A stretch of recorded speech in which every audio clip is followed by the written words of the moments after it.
Welcome to the Human Frame podcast with me, Łucja, where I talk to incredible people that I've met along different industries to talk about art as a form of activism. Today I'm joined by Roche, who is a professional ballroom and Latin American dancer and IDTA associate level instructor with a background in competitive dance until the age of 21.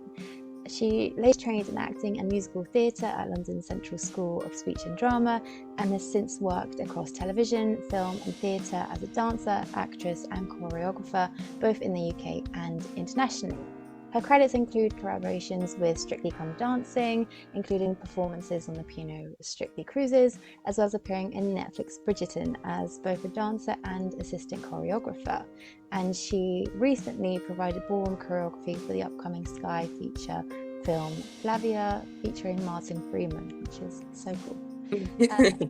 Thank you so much for joining me today, Honor. I'm really excited to talk more about the body, because I think it's such an important part of performing. Yes, definitely, I agree.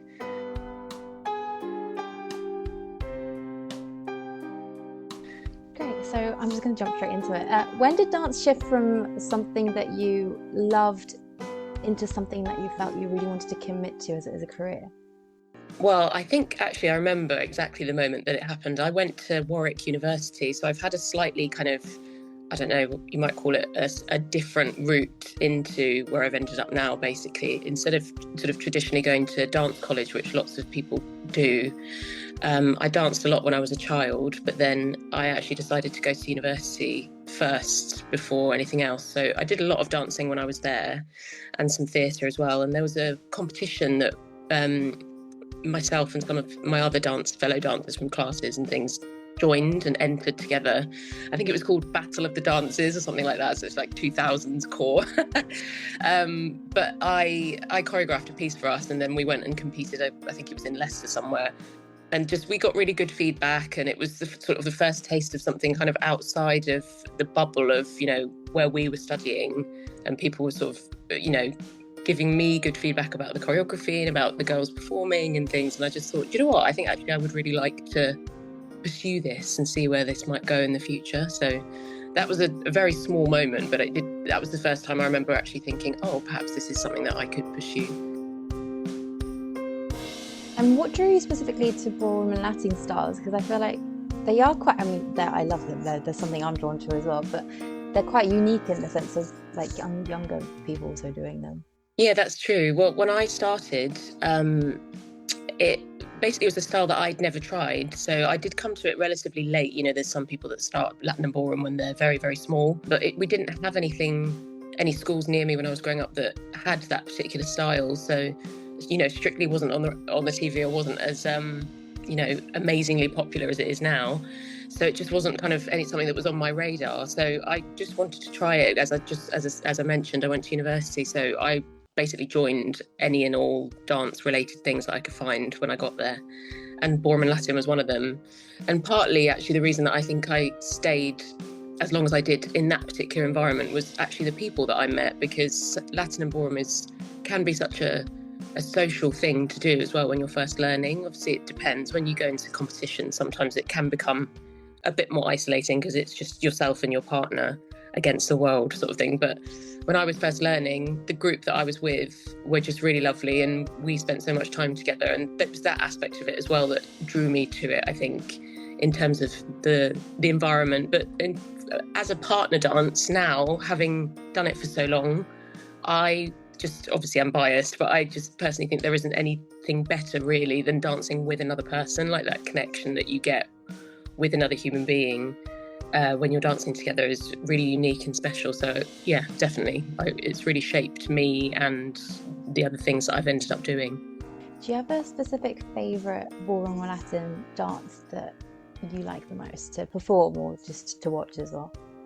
I mean, they're all so different, aren't they? They've all got their own different characteristics, but I would say if I had to choose between the Latin and the ballroom disciplines, like in general, I would actually choose the ballroom, just because I think, for whatever reason, I love both obviously, but the ballroom kind of sits a bit more naturally within, I think, myself and just my general sort of makeup, physicality. And within that, I think probably the Viennese waltz is just so beautiful to watch, and I love dancing that particularly. But the tango as well, I really love, just because on the complete other end of the scale, you know, the Viennese waltz is such a kind of romantic dance traditionally, and then you've got something like the tango that is so passionate and dramatic. So it's just nice to have those different outlets for different characters that you can bring to the dances. Yeah, completely. I love the tango, is my favorite. Yeah. I love like the emotion that you kind of have to be an actor performing when you do a dance. How do you think that brings out the performance even more? You mean in terms of like acting through character? Yeah, definitely, you're right. I think they are very intrinsically linked. Despite the fact that, you know, it's interesting that sometimes when people go to train professionally, either, you know, to train to be a dancer or train to be an actor, I think some of the best dancers for me personally to watch are the ones who are actually acting within their performance. So I think it's something that should try and be included within dance training as well from the beginning, just because, as you say, character, particularly in the Latin and ballroom styles, they've all got such distinctive feelings as genres. But then when you're performing them, you know, whether it's on stage or on a competition floor, particularly on competition floors, you need something to make you stand out to the judges. And there comes to a point where technically you can be as sound as you possibly can be, but there has to be that kind of certain X factor that brings you more to, you know, the forefront of people's minds, or makes you stand out as a performer. So I think acting within a performance is so key, and something that, as I say, people should really think a little bit more about in general for dancing. Yeah, no, I watched this video the other day, I think it was on Instagram of all places, of a dancer doing the same dance, but one just really technically 100% all dance, but no facial expressions. And then it was the other half was like 30% dancing with all the facial expressions, and that one looked the best. Yeah, totally. It's really interesting to see that, like, it does take quite the facial expression and putting your energy into it actually makes it look 100% better. Honestly, it does. And I think it's, like I said earlier, I think it's such an important part. Like, people would just generally call it performance, I think, particularly within the dance world, that you need to bring performance in, like, maybe an audition situation or when you're in a show.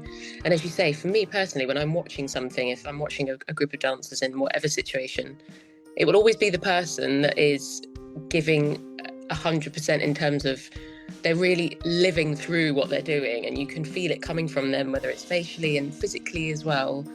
I would be much more drawn to that person as opposed to the person that might be, you know, technically really on the money. It's after a while, when you get so many people that are really good technically, you get a bit blind to it. So you need to have something else to really draw people in. And I think in terms of your own enjoyment as a dancer, you have to sort of tap into that aspect of it as well, really, to really like enjoy what you're doing. I think that's an important part of, if you do it professionally, sometimes I guess it's easy to forget why you chose to do it in the first place when you're just so worried about getting the next job and all that kind of stuff. Like, trying to tap into the emotional connection of what you're doing is always really important, I think. Yeah, definitely. And when you competed, what did the environment teach you about discipline and pressure as well? I mean, as I say, my competitive career was relatively short because I came to it so late, and I did really enjoy the kind of adrenaline of being in competition. That's something that I do miss. It definitely teaches you to be focused.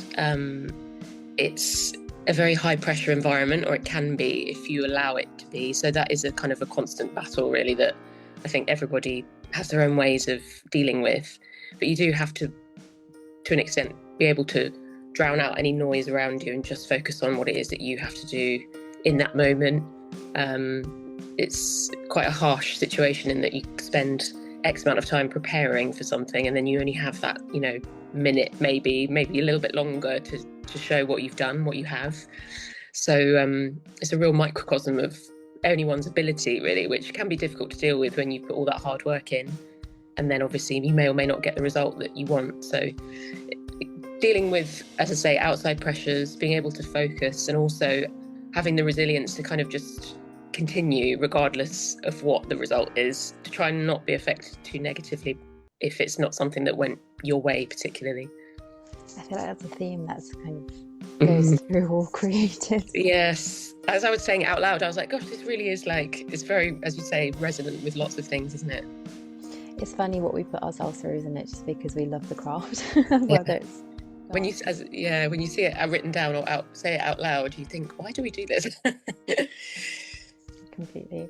And when you've choreographed quite a lot of different dances for loads of different, well, TV and Mm. everything really. When you're choreographing, where do you usually begin? Is it with the music and emotion, or is there something else that you follow? Well, I mean, it kind of depends on what the project is, because sometimes, for whatever reason, you may not have access to the exact music that you'll be using, or if it's for, I don't know, like a TV thing or something like that, you might be given like a brief, if you like, of like what the scene is or what's required of you for that. And you might not have all the pieces of the puzzle necessarily, which can be frustrating. And that's just sometimes how it is in terms of parts of the process. So in that sense, if I was, for example, teaching like a style of dance, that might be all I have to go on initially. So it would be focusing more on the steps as opposed to linking it to music and that kind of stuff. But if it was my choice, then music is everything to me in terms of choreographing and creating. So I would always start with the music, to be honest, in terms of what inspires me to create the movement and the emotion of the piece and that kind of thing. For everything, really, if I had the choice, music would always come first, definitely. And how do you translate that into the movement, especially in ballroom when there are loads of like traditional forms that you do have to carry? Because from watching loads of Strictly and doing it myself, there are certain marks you have to hit in order for it to be a specific dance, right? Yes, that's true. You're right. It kind of is.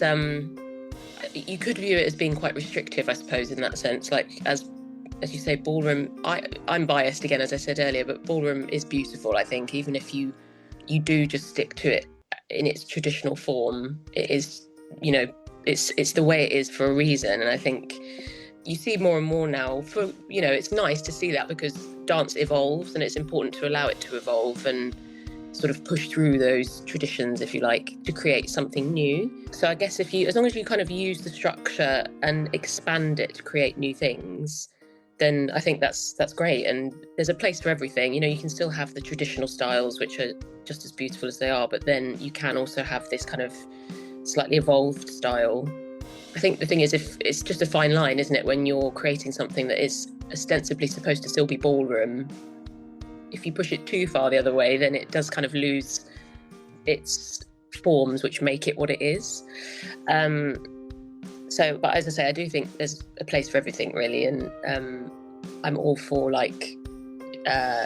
as I say, kind of evolution of movement and expanding on ideas. Because I suppose if you look back far enough, a lot of the movement that we have now in our current ballroom style comes from somewhere. It's evolved from what it was 100 years ago, and I'm sure it will evolve again, and it's continuing to evolve. So I think in general, like we mentioned before, to make sure that when you are dancing, that the character of the movement and your connection with your partner comes through. I think that is my main thing, particularly for ballroom, because it's a partner style, that the connection between the couple is what carries the narrative of whatever it is you're creating. So you can create something that technically is really beautiful and the steps might be great, but if that is missing, then I think it just doesn't really resonate as much necessarily. And have you ever found that maybe as dancing, maybe there wasn't chemistry or that wasn't that connection? Yeah. How do you fix that? It's easier said than done. I mean, I've danced with lots of people over time, and you definitely can feel the difference when, for example, like perhaps technically there might be somebody that is a better match for you, if you like, and you dance well together in that sense, but then there might be someone else that you dance with where you feel something a bit more with that person. And I also think you can observe that in couples as well. Sometimes when you're watching competitions, you can see them dancing the steps incredibly well together, but they almost look like they're not really interacting with each other and that they could be dancing separately. And I think just for me personally, that's something that I would always try and cultivate within people, is just try and make sure you really are working together as a couple. And I think that can sometimes get lost. And that is really important. And I think is what actually, whether people realise it or not, is what draws you in to watch someone, is that chemistry and that connection. But yeah, I've definitely felt it more with some people than others. And it does really elevate the dancing, I think, to be honest. And it doesn't necessarily have to be the most technical dancing, but if you do have more of a connection with someone, I think it does make everything a lot easier. It's the tension, isn't it, that we all want to watch? I mean, Bridgerton's a really great example of that one. It's just like building the tension to be like, yeah. Kiss. it's the yearning, isn't it? That's the word, the buzzword for it. It's the yearning. It is. Totally. When you finish a piece of choreography, when do you know it's completely done? Like, when are you happy with it? Or is there moments that you kind of always want to fix? I see what you mean. I guess when it makes sense to me, if that makes sense to you, when I'm sort of going through choreographing something, there will often be gaps within it where I know that something has to go in this moment, but I don't know exactly what it is, and I'll come back to it later. Some things happen really quickly and I'll be like, yes, this is what needs to happen here. But then sometimes you do need to kind of sit with something or go away and come back to it, and then you get like fresh ideas. Or, you know, working with other people is really helpful as well sometimes. When you're trying to create something, if you get like a little bit of a workshop environment where you've got 2 or 3 other people, maybe more, with you, then you can spark off each other. And sometimes you do need other people's input to kind of push you in the right direction.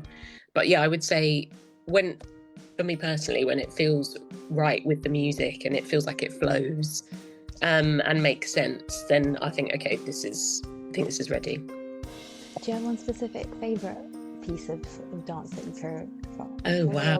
I can't say the word now. Choreography. Gosh, I don't know, you know. No, to be honest, I don't really have a favourite. There's lots of like moments over time, a bit like that one that I mentioned earlier where we did that piece at university. And I'm sure if I watched it now, there would be a million things that I would change and be like, oh gosh, I wouldn't do that now. Because it's funny as well how choreography changes, styles of choreography change over time. So, you know, something that was great in the 2000s is kind of, obviously it's considered like, I suppose it would be retro now, wouldn't it? Which is bizarre. So yeah, I don't know. There's certain things that I've choreographed for because I have been teaching for a long time. So a part of being a ballroom teacher that you can pursue is doing pro-am competitions where you dance with your student at various places.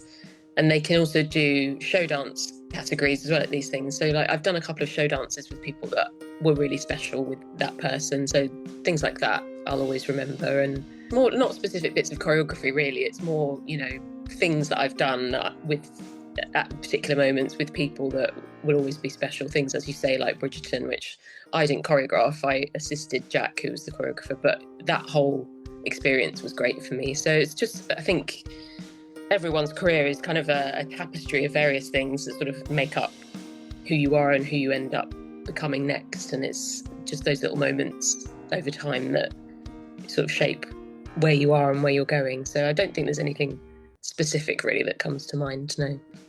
No, it's interesting to see, like, that, you know, it's more so about the feeling that it brings as well. It's interesting that that's like a theme that's coming in quite a lot. It's the feeling and the connection that you have with someone and your emotional performance with it as well. Yeah, I mean, I don't know if that might just be unique to me. You might speak to other choreographers and they might say very differently. And also, depending on the project, I think sometimes you get the freedom to choreograph within those sorts of frameworks and do exactly what it is that you would like to do. But then you might present something to somebody and they might turn around and say, that's not what we want.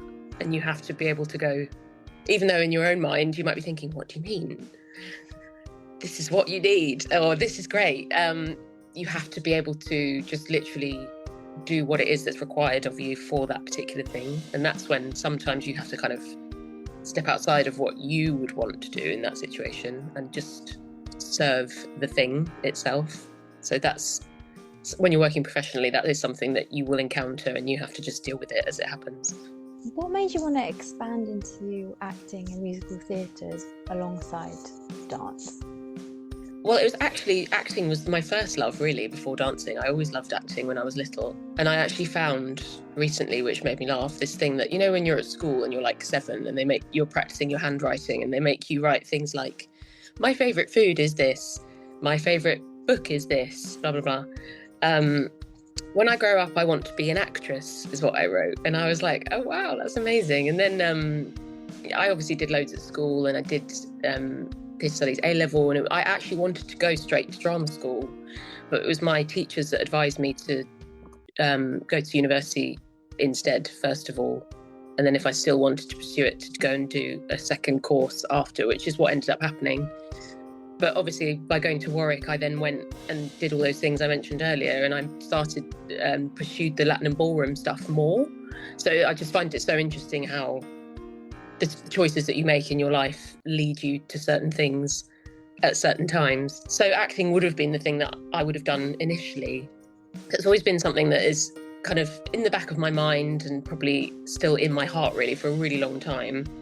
And it was actually doing Bridgerton that made me decide that I wanted to kind of pursue it again, because working with Jack, who is a really amazing choreographer and movement director, his background is within acting, and he approaches everything in terms of the movement and what we were doing as dancers from an acting perspective, and really made us think about who we were, why we were there, what the situation was, why are you doing this movement. And so it became something that was not movement for movement's sake as such. So it sort of rewired my brain to think about things differently from a movement perspective.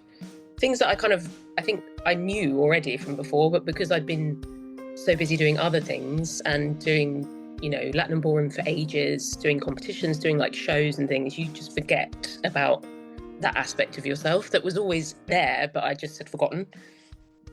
Yeah. Funny how, like, you know, as a lot of creatives being like, oh, I need to have a backup in case this doesn't work out. I did the same thing. I was like, I need to do a normal uni thing, and then I can do anything else. I know. So in case. So I think it just shows how society runs, that we have to kind of make sure we have a plan B, rather than, you know, a lot of people, if they do other careers, it's like, no, this is my plan A, and I don't have any other plan. Yeah, exactly. I mean, I think it's either option is valid, really. I think there is no right or wrong way to do anything. That's the thing, especially now. Like, I think actually, if given the choice now, and again, it's all well and good me saying this with hindsight, but I think things have changed in society since then, and I don't know necessarily how I would never regret doing my degree. I had a great time. I met amazing people, and obviously I got a degree from it, but maybe I wouldn't make that choice again now, given the way that the world is moving. I don't know how valuable it would be for me to do that now. But having the plan B thing is certainly something that you have to have as a creative, just because with the best will in the world, I don't think there is anybody in the world that is like 100% doing creative work all the time to pay their bills and to survive. You know, you have to do various other things, and I think portfolio careers is something that is much more common now. You know, people have 2 at least maybe 3 things that they do, and that doesn't mean you're lesser at any of them, and I don't think there's any reason you shouldn't be able to pursue different things. Like, if you are good at this and you're good at that and you enjoy this, why not do all 3 things? Like, there's no reason why you can't do that. And I think that's a really outdated viewpoint from society, where it's like, you know, you must do this is your job, and that's it. So I think giving people more freedom to choose to do those things, and it's, you know, knowing that it's okay to do that as well, is really important.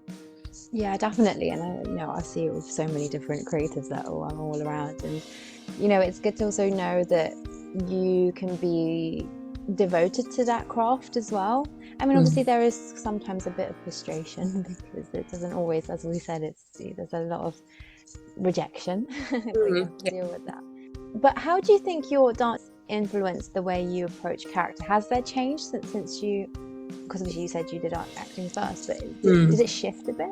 I guess in terms of dance makes you obviously very aware of your body and yourself in a room, I think. And in terms of, I mean, this is something that I would like to do more work on, to be honest. I'm not saying there's always more work to be done, but I think if you're a dancer, you are just inherently more aware of your physicality, in terms of your body movements and your relationship with space and that kind of thing. And I think that's important for acting as well, because you need to know, not necessarily going into as much detail as like the physicality of your character, although that does come, but just your relationship with another actor in the space as well.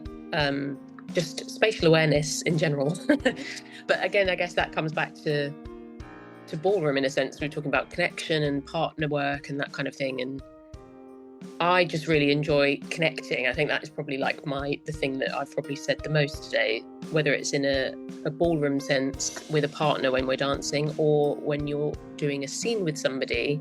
It's about creating a connection or finding what the connection is between you and the other person or the other people.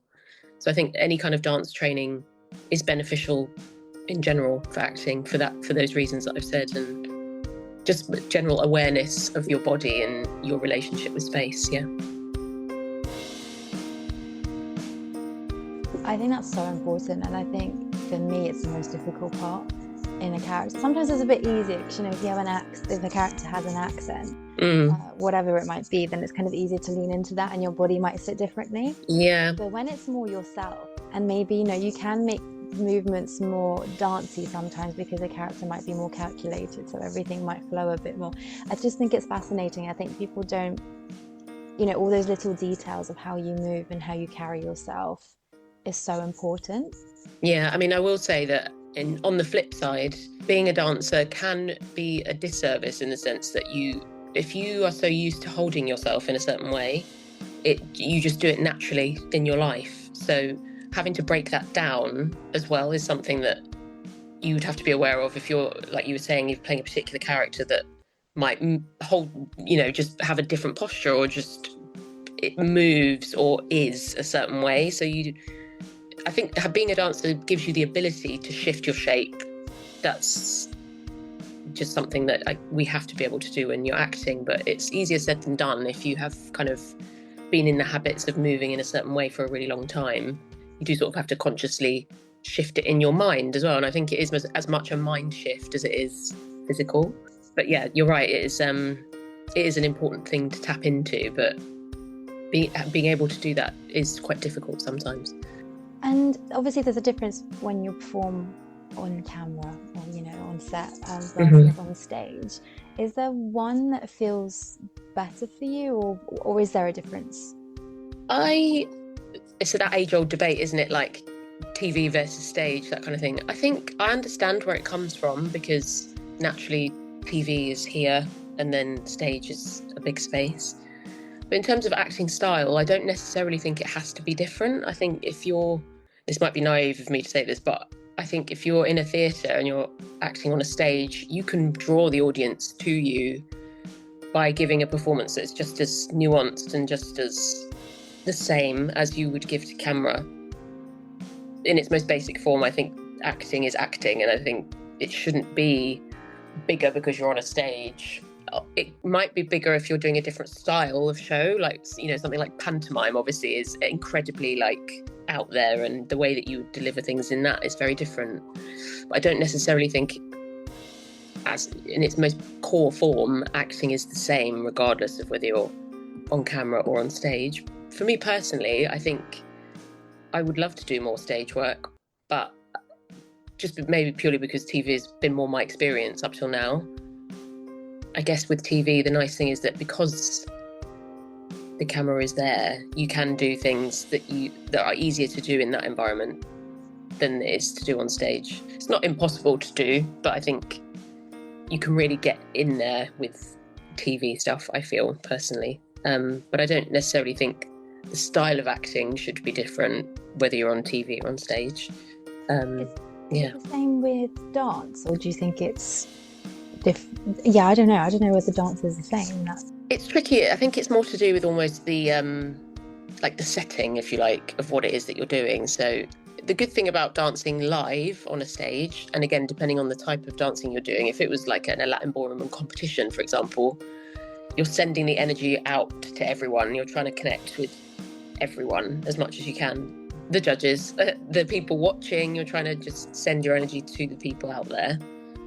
but then, you know, if it's a drama that you're dancing in on TV, for example, it's not out, it's in my opinion. You know, if you're dancing as a couple, like for example in a period drama, whether it's in the 40s, the 50s, the 1800s, like you're creating a moment, a historical moment that is part of the drama. So that's a different kind of emphasis, I think, as opposed to something that's very much a show. So I think it really is dependent on the project, and just it's not necessarily something that's black and white. I think you'd have to look at the situation individually and then see what works best. Yeah, and I'm really excited to talk about Bridgerton because I'm obsessed. But you worked on Bridgerton for quite a long time, and what was it like bringing ballroom into that kind of world? Because I feel like it's it's shaped the ballroom world, the Bridgerton world quite a lot. You know, you see the dances throughout every episode. Yeah, I mean, again, that's thanks to Jack, who's our choreographer. You can see, it's lovely to see how it's evolved over the seasons as well, because when we first started in season 1, none of us knew really how big the show was going to end up being. We started filming it in 2019, so it's pre-COVID. I certainly hadn't heard of the books before. They're based on a series of books. Whenever I would tell somebody that they were like, "Oh, what are you up to?" And I said, "Oh, we're filming this new period drama. It's called Bridgerton." And people would be like, "What? Never heard of that." And I was like, "Oh, well, I think it's coming out next year. It's fun. We're just turning up and doing some dancing and having a lovely time." And again, you know, I was saying earlier about how it's often the people that you're with that shape your experience. And that's what happened with me when I joined the ballroom team at Warwick.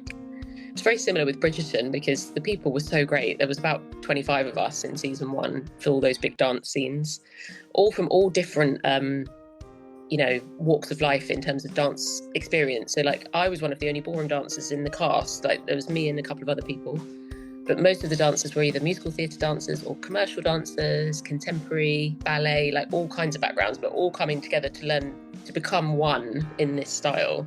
And I think that was what was really beautiful about the experience, was that Jack kind of broke us all down and reshaped us in that sense to create this really amazing kind of unit that is just really well known, I think, amongst all the people that watch the show now. Like everyone looks forward to seeing the dances, seeing like how they're going to inform the narrative, which I think is important to say as well. You know, a lot of the time, especially if there was any dancers with actors involved, and you mentioned it earlier about how you just constantly, if it's the two characters that you're wanting to get together, you know, Jack would choreograph it in such a way that it would enhance the moment of the drama as opposed to being anything that distracted from the situation. So it just kind of, that's the beauty of it. And I think that's something that is always important to keep in mind when you're doing work like that for a show, for a series, like a drama, a story, is making sure that what you're doing is fostering that environment so that when you're watching it, you're completely hooked into the moment, and it's about making that moment special.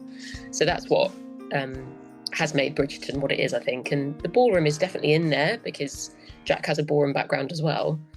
But it's nice to see, as I say, that I did season 1, 2 in the very beginning of season 3, but I haven't done it since. But seeing how it's evolved from that, because obviously you see it in the costumes as well and the hairstyles, and everything has become more opulent over time. So that includes the movement. So that's been able to be sort of pushed a bit further now as well, which is really exciting.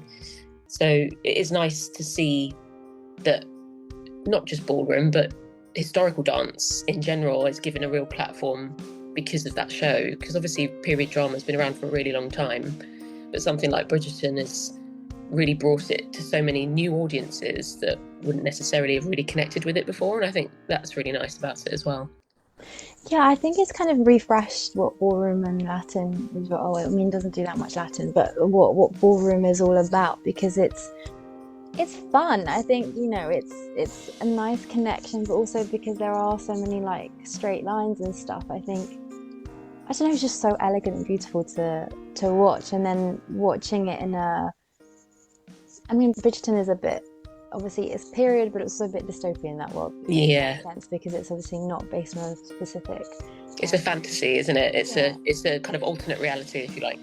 Yeah, and I think it just brings and elevates so much more, and it's fun watching all the dances, and sometimes they're quite funny to watch as well, because they're completely not what you're used to. But but it's just an element of conversation, I think, as well, that brings it into, and it's just so beautiful.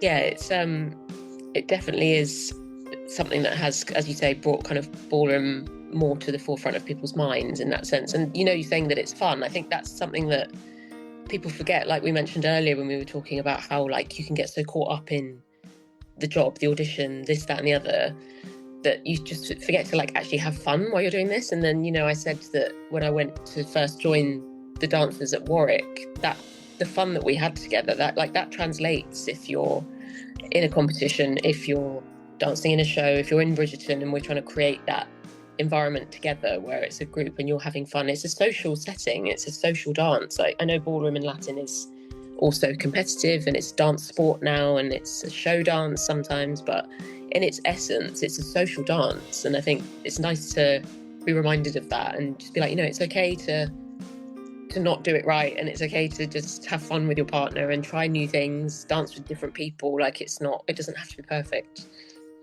Yeah. And obviously, because you're both a dancer and a choreographer, so how do you balance your own creative instincts when a director or a different choreographer has this different separate vision? That's a good question. It can be challenging. It's a bit like what I mentioned earlier, saying how if you feel like a piece of choreography is really ready and it's, you've done it to the best of your ability and it suits whatever it is you're doing it for, but then the person that you present it to, be it a director or someone of similar, and they say no to it for whatever reason or ask you to change things, you have to kind of like, in that situation, just like leave yourself alone and just be like, okay, it's not about me, it's about the thing, and making sure that the thing is right for the project, whatever that is. So if that's what they want, then you have to do what they want, even if in your mind you're thinking, but I don't agree. As I said earlier, as long as it kind of serves the story, if it's with actors, for example, if what you give them is perhaps too complicated, and even maybe they can do it and it looks really nice, but it would look strange within the situation for them to suddenly be doing something that just doesn't fit the situation, you have to kind of go, okay, at this point I need to remove that and actually make it more true to the situation. So I think as long as you always have that in mind, it also keeps you from driving yourself mad by creating something and then having to change it constantly. If you just know what the boundaries are, then that makes that a lot easier. Yeah. And obviously you've been teaching for a very long time. Mm-hmm. What do you think people often misunderstand about learning to dance, specifically in ballroom and Latin? I think obviously people come to learn for so many reasons, and that's, as you say, I've been teaching for a really long time and I've taught so many different types of people, different ages, different walks of life. And as I say, they come for different reasons. So I think as long as you understand what those reasons are, then you can teach people in the right way. And I think in terms of people misunderstanding about dance, it's more a case of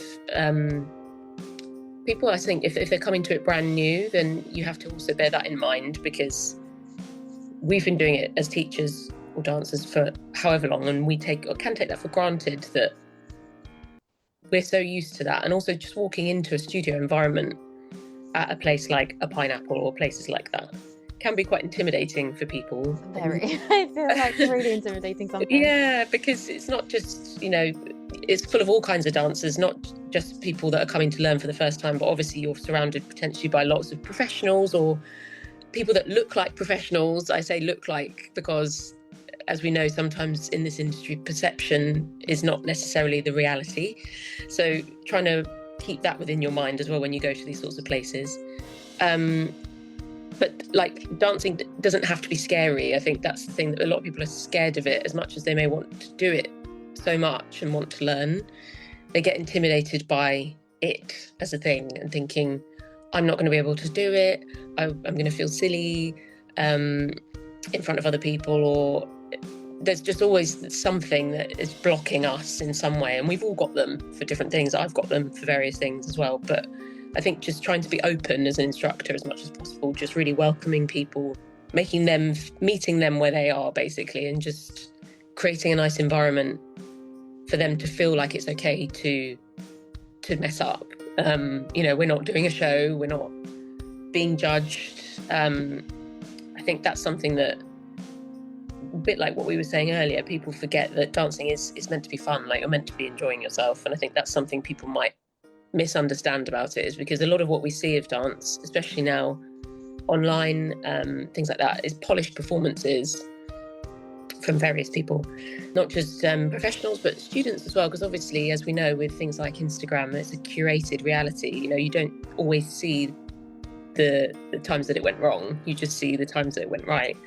So just allowing people the space to know that it's about the doing of the thing as opposed to the end product, and not wanting to get to the end product straight away, like accepting the fact that you have to go through the motions of it, you have to go through the basic foundations, you have to learn what some might call the boring bits first. Particularly in ballroom and Latin, as you know, there's lots of fundamentals to each dance that's really important to learn and understand physically before you can do really advanced choreography. And it's when people sometimes want to do all the fancy steps that they see on Strictly Come Dancing or wherever. I'm like, yeah, but you need to learn how to use your feet first before you can do any of this stuff, and you can't run before you can walk. And I think that can be tricky for people sometimes, but as soon as you accept that and actually try and embrace the learning, it's much more empowering, because then when you understand how to use your body in the right way, you can achieve so much more than if you just kind of try and dive straight in with really difficult steps. So just being patient, I think, is one thing people will need to be. Because like, if anything, you need to learn exactly how it is to then be able to blur the lines and manipulate it to how 100%. Your style. Yeah, no, thank you so much. It's been so fun. I just wanted to also ask you one last thing. What's next? What are you what have you got anything in the works at the moment? Nothing specific at the moment. I was filming something for Netflix last month, which is like a new, actually I probably shouldn't say in case I'm under NDA, but something for Netflix, which is coming out maybe later this year or next year. But that was nice. That was ballroom related, but it's historical. So that's something that, with ballroom experience, it's nice that you can kind of jump into those TV drama situations, various, time periods. And I did a show at the South Bank at the weekend, which was for their 75th anniversary. That was really good. That was like an immersive theatrical show that they did, and I'd never done that before. So that was a new experience for me. So who knows, basically. I'm just trying to be always open to new opportunities, just new things, trying to, as I say, incorporate a bit more acting within what I'm doing. And I'm still like going to classes, and it's always important to keep learning. And I would say that to everybody, like, if there's something that you want to do and you want to explore more, just explore it. It might be something that's a bit alien to you, but if it's something that you enjoy, I think there's so many pressures within this industry that you have to do this, you have to do that. In order to do this, you must be doing this. But I think, yes, to an extent, but also just doing what you enjoy doing and what makes you happy is something really important. You never know, and you could find out that you love it, and it gives you purpose, and it's a thing that you feel like you're meant to be doing. Yeah, exactly. You just never know. As I say, I just try and pursue every road that is opened up to me within reason, as long as it, I think you should just follow your gut instinct. And if something feels like it's not the right thing to do, then don't do it. I'm not saying do everything that presents itself, but if an opportunity comes along and I can do it and I want to try it, then I will, because as you say, you never know, you might find something new within that for yourself. It's meeting new people as well. It's important to make new connections, not just in a professional capacity, but just in life. You meet new people, you have new experiences, and that's what life's all about, really.